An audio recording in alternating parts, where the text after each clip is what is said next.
हाग्रामा महिलारि मुद्दाबाद हाग्रामा महिलारि गबेक बेबायदि गोख्रों स्ल'गानजों होस्रिखावदों अदालगुरि जिल्ला एबसुआ।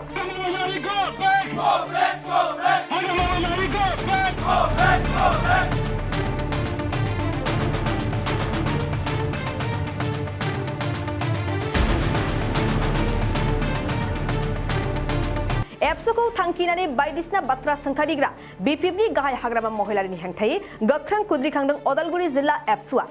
दिनै अदालगुरि जिल्ला एबसुआ 1 घन्टा होस्रिखावनाय हाबाफारिनि गेजेरजों हाग्रामा महिलारिखौ गोख्रों रावजों फिनजाथाय होफिनदों। मख'नो गोनांदि हाग्रामा महिलारि बिथाङा बिपिएफनि मेल मिटिंफोराव एबसुखौ थांखिनानै बायदिसिना बाथ्राजों अजद खालामदोंमोन। एबसुआनो इउपिपिएलआनो एबसु आरो दानि सरकारखौ एबसुआसो सालायगासिनो होननानै हाग्रामा महिलारि बिथाङा गोख्रों अजद होदोंमोन। बिथां महिलारिनि बेफोरबायदि बुंनाय बाथ्राखौ नेवसिगारनानै दिनै अदालगुरि जिल्ला एबसुआ गोख्रों खुद्रिसारदों। अदालगुरि जिल्लानि सिङाव थानाय गंफ्रोमबो दखरा एबसुआ बाहागो लानानै हाग्रामा महिलारि मुद्दाबाद हाग्रामा महिलारि गबेक बायदि स्ल'गान होनानै हानजा सुरो। खौरांगिरिनि सिगाङाव अदालगुरि जिल्ला एबसुनि लोगो आफादगिरि रबीन्द्र बर'आ गोख्रों रावजों माबायदि फिनजाथाय होदों फै खोनासंना लानि।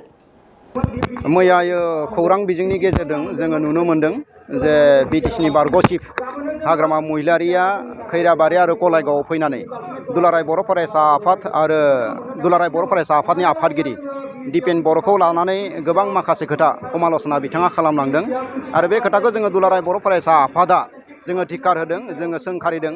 मानोना दुलाराय बर' फरायसा आफादखौ लानानै बिथाङा जिखिनि बाथ्रा बुंदों बे गमामायैनो बे मुगैथावना आरो बेबायदि सोंखारिनिफ्राय हाग्रामा महिलारिया जाहाथे गोजानाव थायो बे खोथाखौ दिनैनि नैबे हाबाफारिनि गेजेरजों जोङो बिथांखौ जोङो फोरमायहरदों।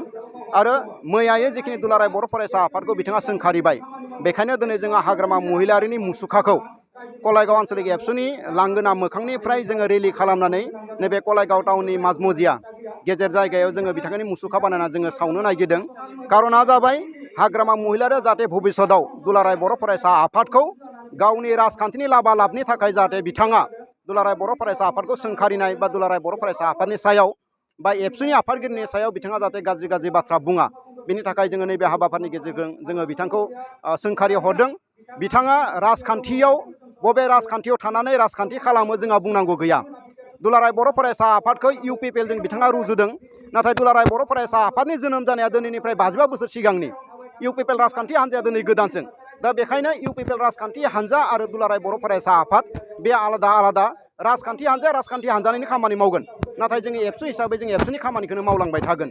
दा बेखायनो हाग्रामा महिलारिया बेबायदि अयनाय बेबायदि जाबा दाजा बाथ्राफोरखौ बुंनानै जोंनि गेजेराव खौसेथि जोंनि गेजेराव अनलायनाय बेखौ जाहाथे बिथाङा सोंखारिलायनि गेजेरजों जाहाथे गावस्रा होआ बेखौ जोङो नैबे हाबाफारिनि गेजेरजों फोरमायहरदों।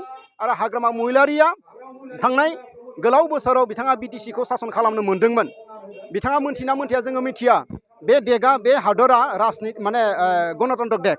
गणतन्त्र देगआव रायजोआनो राजा। दा बेखायनो थांनाय 15 बोसोर 17 बोसोराव हाग्रामा महिलारिखौ रायजो राजाफ्रा बिटिसिखौ सासन खालामनो थाखाय होदोंमोन, नाथाय बिथाङा थांनाय 15 बोसोर 17 बोसोराव बिटिसिखौ बिथाङा सासन खालामनायाव फेलें जादों, जायनि थाखाय दिनै बिटिसियाव थानाय रायजो राजाफोरा हाग्रामा महिलारिखौ बिटिसिखौ सासन खालामनो थाखाय बिथांनो दायित्व होआ। दा बेखायनो हाग्रामा महिलारिया पुनरबार दायित्वआव थानो थाखाय बिथाङा एबसु बायदि संगठन बिथाङा एबसुनि आफादगिरि दिपेन बर' बा बेबायदिनो गुबुन सोरखौबा टारगेट लानानै बिथाङा बाथ्रा बुङो। दा बेखायनो नैबे हाबाफारिनि गेजेरजों जोङो हाग्रामा महिलारिखौ जोङो थोंजोङै जोङो सोंखारि हरदों। एबसु बायदि एबसुनि आफादगिरि बायदि बा बेबायदि गुबुन दल संगठनखौ लानानै बिथाङा जाहाथे सोंखारिनानै जोंनि गेजेराव अनलायनाय जोंनि गेजेराव जौगानाय जोंनि गेजेराव खौसेथि बेखौ जाहाथे बिथाङा सेफाया ना बे मालाबाबो जानो हाया। आरो बेखायनो आङो दहाय बुंदों जे हाग्रामा महिलारिखौ 15 बोसोर 17 बोसोर सासनाव दोननानै रायजो राजाफोरा जौगानायनि खामानि मावनो थाखाय बिबान होदोंमोन, नाथाय बिथाङा थांनाय 15 बोसोर 17 बोसोराव जौगानायनि खामानि मावनो हायैनि थाखायनो दिनै हाग्रामा महिलारिखौ रायजो राजाफ्रा बिबाननिफ्राय बोख्लायबाय आरो बिथांनि जायगायाव गुबुन मानसि लानानै फैदों मानगोनां प्रमद बर' बिथांखौ। आरो थांनाय गोलाव समाव हाग्रामा महिलारिया एबसुखौ टारगेट लाबोनाया दिनै गोदान बाथ्रा नङा, बे गोजाम बायदि जाफैबाय, नाथाय बिथाङा फेलें जादों। आरो फेलेंनि कारनाव जादों जिहेतु रायजो राजाफ्रा हाग्रामा महिलारिखौ नायगिरला।